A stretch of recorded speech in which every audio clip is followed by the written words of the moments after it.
أشهد أن لا إله إلا الله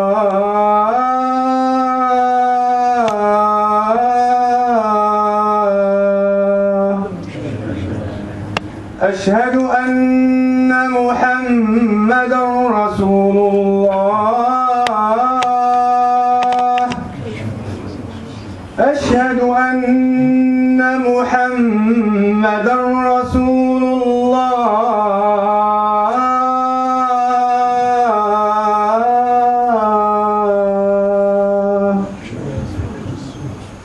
حي على الصلاة حي على الصلاة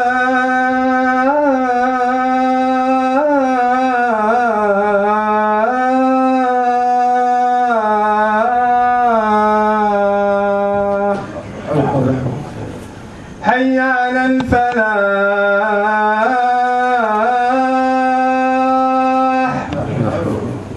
حي على الفلاح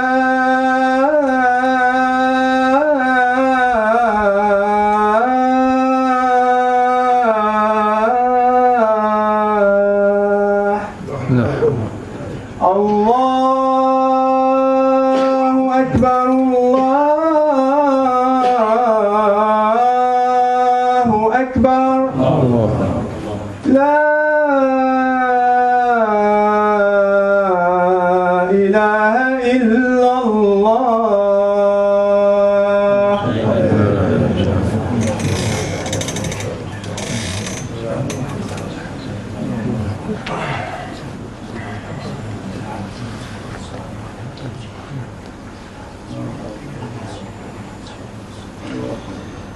الحمد لله رب العالمين الحمد لله السميع العليم الذي لا يعلم ما في السماوات وما في الأرض والله على كل شيء شهيد نحمده سبحانه وتعالى ونستغفره ونستهديه ونعوذ به من شرور أنفسنا ومن سيئات أعمالنا من يهده الله فلا مضل له ومن يضلل فلن تجد له وليا مرشدا ونشهد أن لا إله إلا الله وحده لا شريك له ونشهد أن محمدًا عبده ورسوله فاللهم صل وسلم وبارك على نبينا محمد وعلى آله وأصحابه أجمعين وعلى من تبعهم بإحسان واقتفى آثارهم إلى يوم الدين أما بعد إخوة الإيمان أوصيكم ونفسي بتقوى الله أوصيكم ونفسي بتقوى الله جل وعلا حيث يقول في محكم آياته يا أيها الذين آمنوا اتقوا الله ولتنظر نفس ما قدمت لغد واتقوا الله إن الله خبير بما تعملون نعم الله خبير بما نعمل عباد الله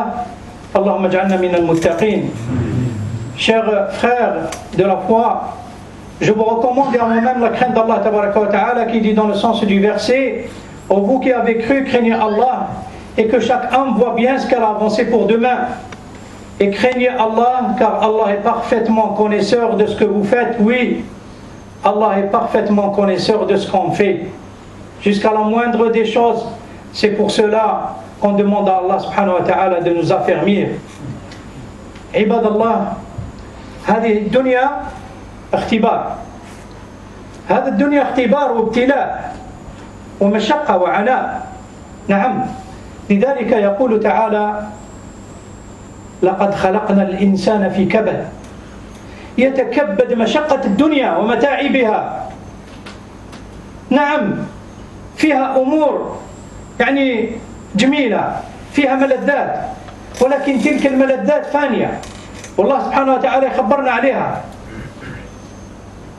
وقل وما الحياة الدنيا إلا متاع الغرور تغركم هذه الدنيا تخدعكم لهذا يأكد لنا الله تبارك وتعالى يقول وما عند الله وما عند الله خير وأبقى لمن للذين آمنوا وعلى ربهم يتوكلون نعم عباد الله الله سبحانه وتعالى يبين لنا أمور كي نعلم أن هذه الدنيا ممر وليست مقر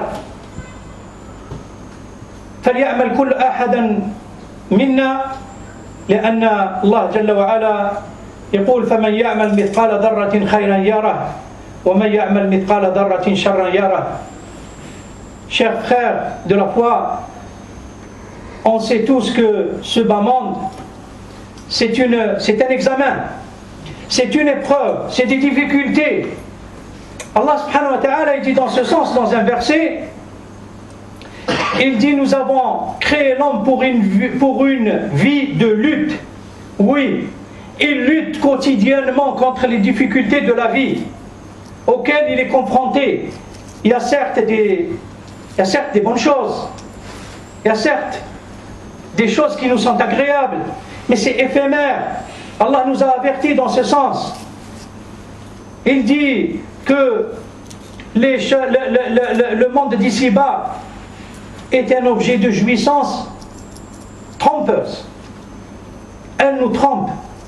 C'est pour cela qu'il faut éviter, mais Allah subhanahu wa ta'ala nous confirme qu'on a auprès d'Allah quelque chose d'énorme.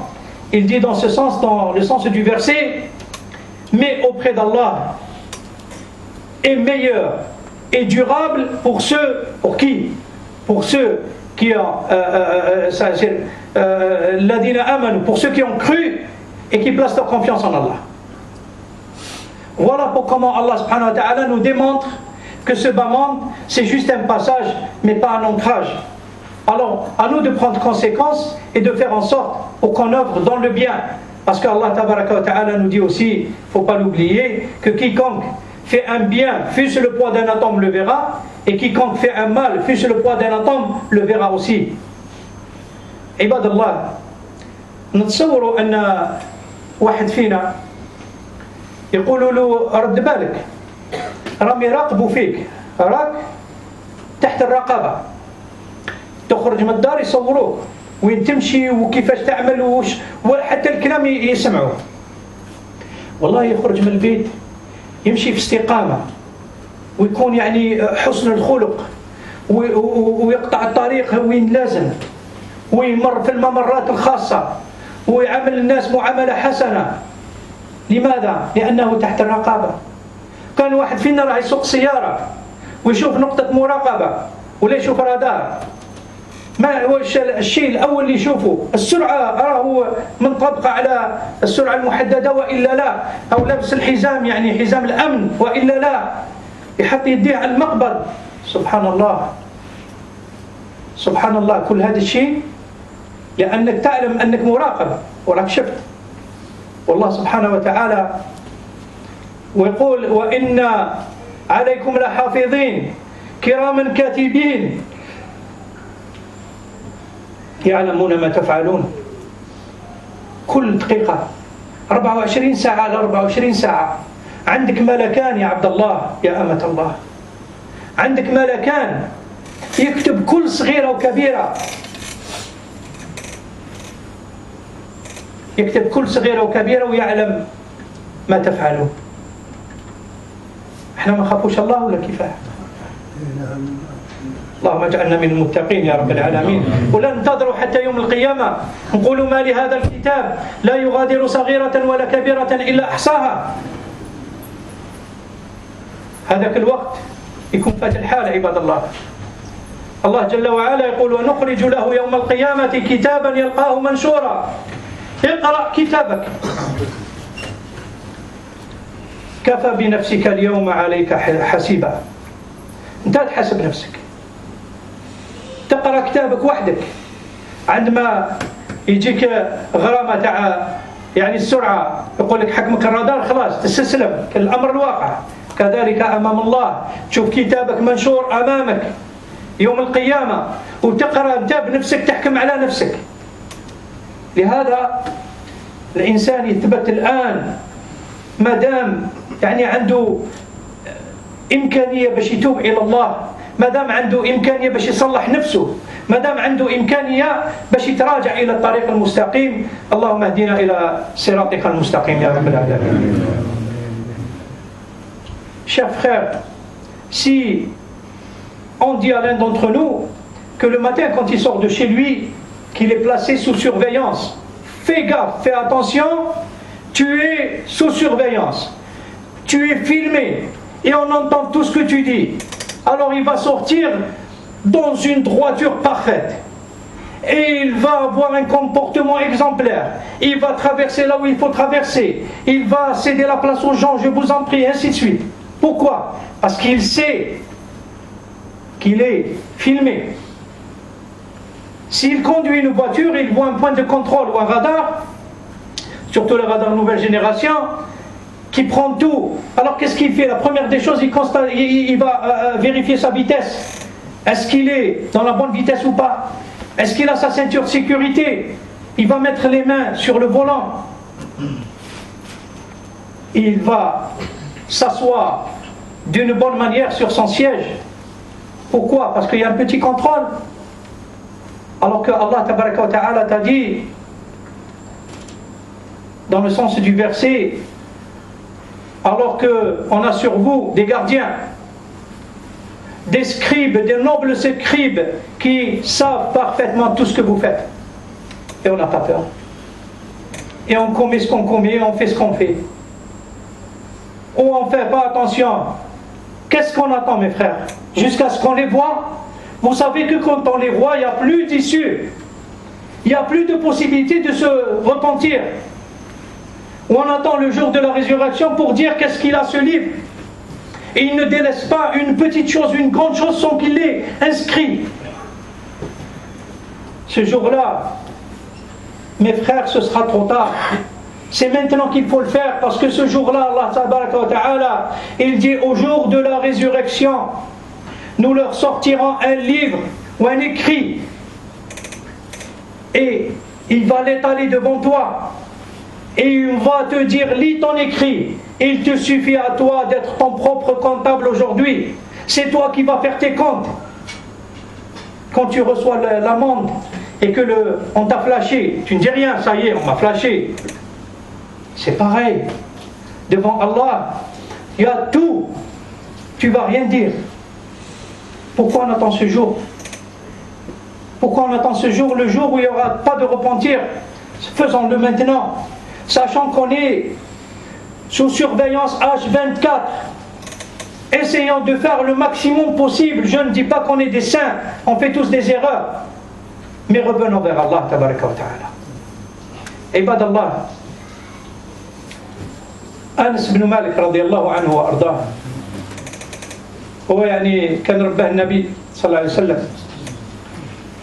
أنس بن مالك يقول بينما كنا عند رسول الله فإذا رسول الله صلى الله عليه وسلم ضحك ثم قال أتدرون مما أضحك؟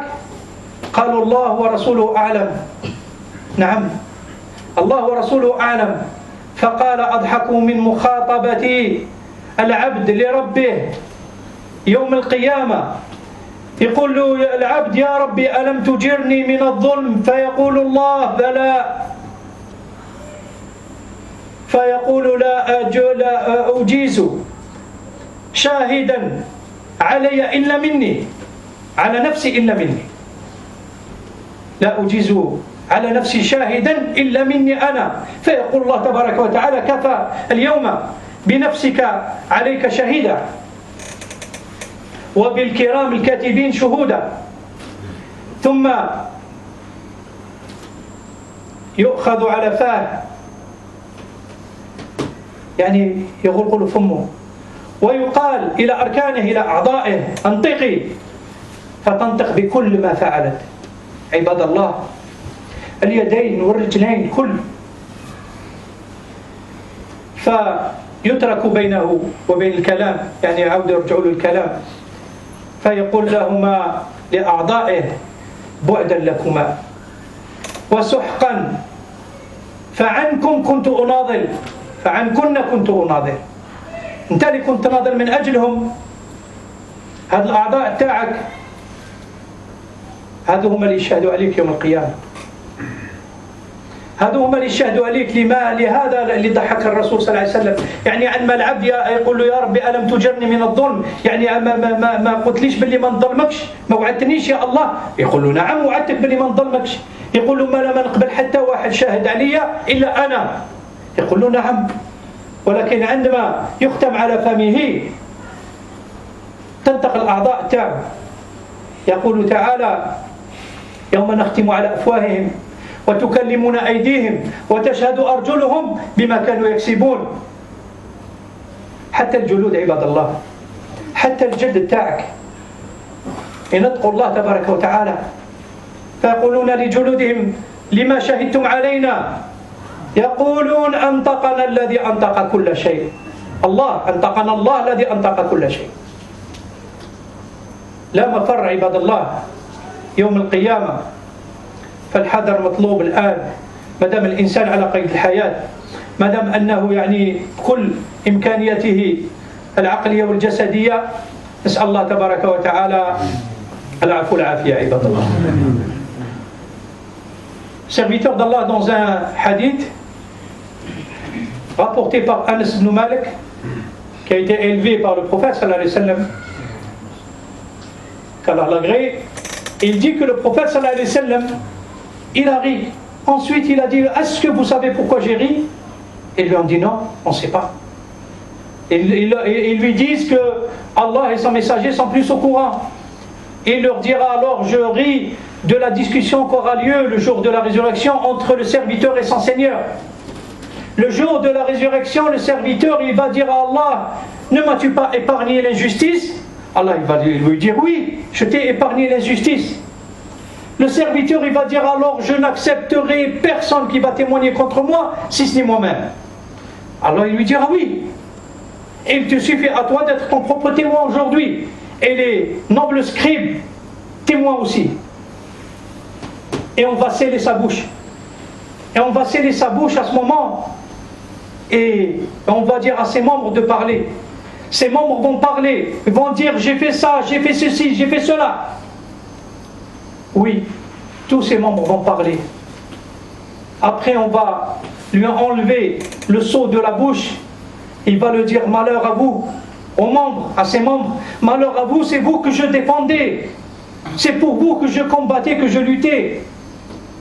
Oui, ce jour-là, même nos membres vont témoigner contre nous.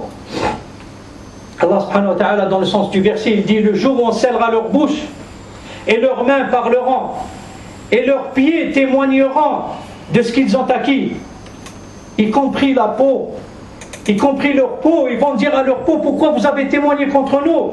Ils vont leur dire, il nous a fait parler. Allah, c'est lui qui fait parler toutes choses.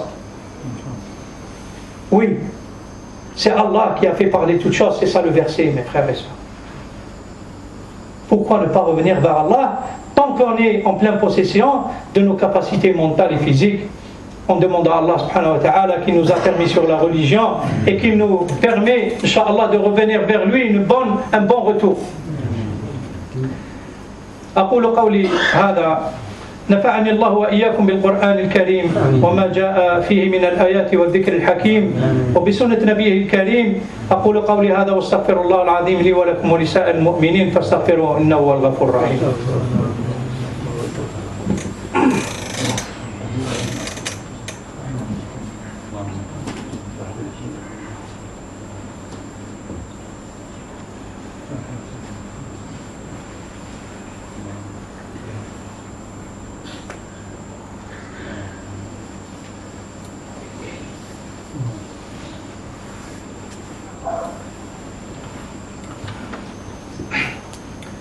الحمد لله رب العالمين. الحمد لله الذي هدانا لهذا وما كنا أن نهتدي لولا أن هدانا الله. نحمده سبحانه وتعالى ونستغفره ونستهديه ونشهد أن لا إله إلا الله وحده لا شريك له ولي الصالحين ونشهد أن محمدا صادق الوعد الأمين بلغ الرسالة وتركنا على المحجة البيضاء ليلها كنهارها لا يزيغ عنها إلا هالك. أما بعد عباد الله أوصيكم ونفسي بتقوى الله جل وعلا. اتقوا الله حق تقاته وراقبوه في السر والنجوى لأن الله بكل شيء عليم. نعم بكل شيء عليم الله سبحانه وتعالى. عباد الله يوم القيامة كل شيء يشهد علينا، تشهد علينا أيدينا، تشهد علينا أرجلنا، وينطقوا وتشهد علينا جلودنا، حتى الرسول صلى الله عليه وسلم كيف إذا جئنا بك وجئنا على هؤلاء شهيدا يوم القيامة، حتى الرسول صلى الله عليه وسلم يشهد عليكم وعلينا كنا. هذا اليوم في حديث أبا هريرة رضي الله عنه يقول أن النبي صلى الله عليه وسلم قرأ بسورة الزلزلة حتى إذا وصل إلى ويتكلم عن الأرض يومئذ تحدث أخبارها، فقال أتدرون ما أخبارها؟ قالوا الله ورسوله أعلم. قال أخبارها يومئذ أنها تحدث أن فلان في وقت فلان في أرض وفي مكان فلان قام بكذا وكذا على سطح الأرض. نعم عباد الله، حتى الأرض اللي رانا نمشي عليها تشهد يوم القيامة بما قمنا على ظهرها. هذه هي أخبارها، يومئذ تحدث أخبارها. لا مفر من الله عباد الله، لا ملجأ من الله إلا إليه بتوبة نصوحة ومغفرة من الله ورضوان إن شاء الله لكل واحد فينا، لأن كل شيء يشهد علينا يوم القيامة، كل شيء يشهد علينا. وأقرب شيء إليك هما أعضاؤك، وأقرب شيء إليك ما يكون الأرض اللي راك تمس فيها وتدس فيها كل يوم تشهد عليك. بلك في يوم من الأيام في ظلمات الليل وتقوم بعمل وتقول ما شافني حتى واحد، لا، شافتك الأرض اللي راك تمشي عليها وهي تشهد عليك يوم القيامة. أتصوروا هذا الأمر هذا، نسأل الله العفو والعافية. Chers frères, je vous recommande et à moi-même la crainte d'Allah. Craignez-le comme il se doit et observez-le, que ça soit en secret ou en aparté. Parce que sachez que toute chose que vous ferez sera inscrite contre vous. Toute chose, petite soit-elle ou grande, rien ne sera oublié.